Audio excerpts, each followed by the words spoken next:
Magandang gabi po sa inyong lahat dyan, mga kaibigan ko, mga kababayan ko. Ako po ay nandito at dadaan sa inyong FYP at magbabalita po ng mga kailangan natin sa requirements sa pag-renew ng alien card natin dito sa Japan. Dito lang po sa Japan, mga idol ko. Ito po ay balita na kailangan nyo pong malaman at kailangan nyo pong masatupad para sa ganun ay hindi po kayo malito pag kayo nag-renew. Dahil may mga kailangan pong dalhin at ipakita na requirements sa immigration kapag tayo ay nag-renew ng alien card.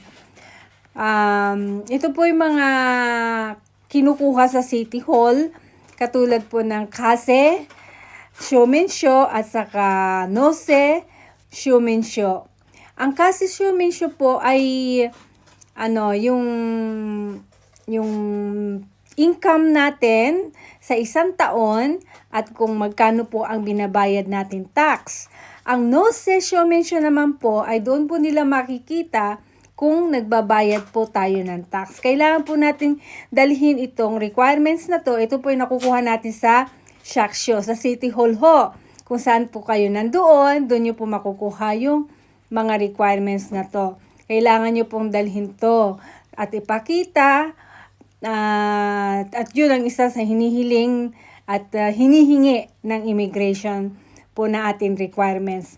Magdala na rin po kayo ng inyong Jumensho, yung kung saan kayo nakatira, saan kayo nakarehistro, magdala na rin po kayo nun para sigurado.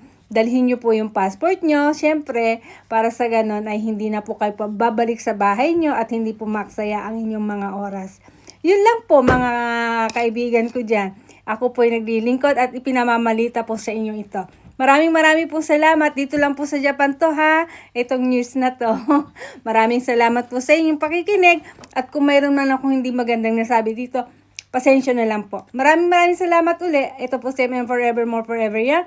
Dumadaan sa inyong FYP mga idol ko. At sana'y lagi nyo po akong i-follow. At lagi niyo po ako sana panonoorin at huwag po kayo magsasawa. Ganon din po ako sa inyo. Maraming po salamat at magandang gabi po sa inyong lahat.